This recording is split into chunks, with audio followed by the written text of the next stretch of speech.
Good day everyone. Now I am going to discuss about understanding by design model. The person who developed this model are Regents in MacTig. This model was used to design the basic education curriculum in school year from year 2010 to 2011 before the K-12 education curriculum was implemented. The understanding by design model is often called backward design because it starts with the end goal in mind, then works backward to develop the curriculum. Instead of starting with activities or content, it begins with the desired learning outcomes and then plans instruction to achieve those outcomes. This approach ensures that teaching is focused on what students should know and be able to do by the end of the learning experience. There are three stages in backward design process. In stage 1, it includes what students should know, understand, and be able to do. It also asks the questions what is worthy of understanding and what enduring understandings are desired for the learners. Or ito yung stage na nangangailangan ng pagsusuri sa kasalukuyang mga layunin ng kurikulum at mga itinakdang pamantayan ng kurikulum pati na rin ang pagsusuri sa mga inaasahang resulta ng kurikulum. In stage 2 in the backward design process, it involves determining the assessment criteria and methods. In stage 2 of the backward design process, the use of authentic assessment is encouraged because it provides a more accurate reflection of students' real-world understanding and application of knowledge and skills. Authentic assessments mimic real-life tasks and situations, allowing students to demonstrate their understanding and context similar to those they will encounter outside of the classroom. Now, they determine the specific instructional strategies and learning experiences that will help students achieve those goals effectively. This involves selecting activities that are engaging, relevant, and aligned with the learning objectives, ensuring that students have opportunities to practice and apply their understanding in meaningful ways. The understanding by design model is considered prescriptive and rational because it provides a structured framework for curriculum design that guides educators through a systematic process of planning instruction. This approach is rational in that it emphasizes thoughtful planning based on clear learning objectives, assessment criteria, and instructional strategies. It encourages educators to make informed decisions about what to teach, how to assess student learning, and how to design effective learning experiences.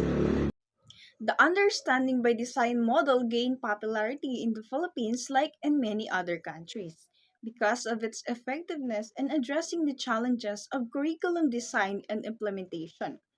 Overall, the understanding by design models alignment with educational goals, emphasis on student understanding, adaptability, professional development opportunities, and institutional support contributed to its popularity in the Philippines.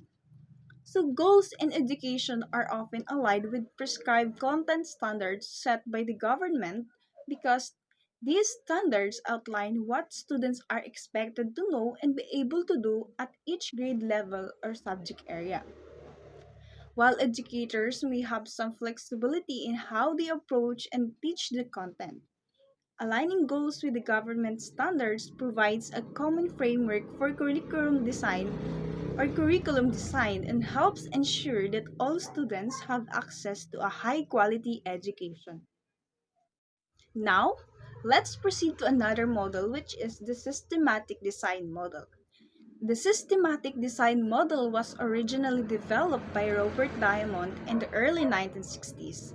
Since then, it has undergone major revisions, but its structure is unchanged. This model has two basic phases, which in step 1 is about project selection and design, and step 2 is production, implementation, and evaluation. He also emphasized that it is imperative that all idea must be complete before proceeding to the next step. The phase 1 in the systematic design model typically involves the analysis and identification of various factors that will influence the curriculum design process. This phase often includes conducting needs assessments, analyzing learning characteristics, identifying educational goals and objectives, and considering societal and cultural factors that may impact the curriculum. The aim of Phase 1 is to gather comprehensive information to inform the development of a relevant and effective curriculum. As shown in its first phase, some curriculum influences and sources are also acknowledged in the process of curriculum development. These curriculum sources and influences are used to determine the objectives of the curriculum. The second phase of the curriculum model focuses on the production and implementation of the curriculum, emphasizing the importance of evaluating instructional materials for smooth implementation. It involves a series of tasks aimed at creating a relevant and effective curriculum. However, similar to the weaknesses of linear models, this model ends in phase 2, assuming the curriculum is final and good as planned, without provisions for reviewing actions and decisions based on phase 1 factors. This lack of evaluation and revision during phase 1 could lead to shortcomings in the implemented curriculum. Applying this model in the Philippines may be challenging due to the lack of research culture in education institutions. Developing a research culture among faculty members could improve curriculum planning by providing research based insights for curriculum development and necessary changes. Scholars like Print 1993 and Dahl 1992 view curriculum development as a decision making process, stressing the importance of faculty conducting research to inform curricular decisions.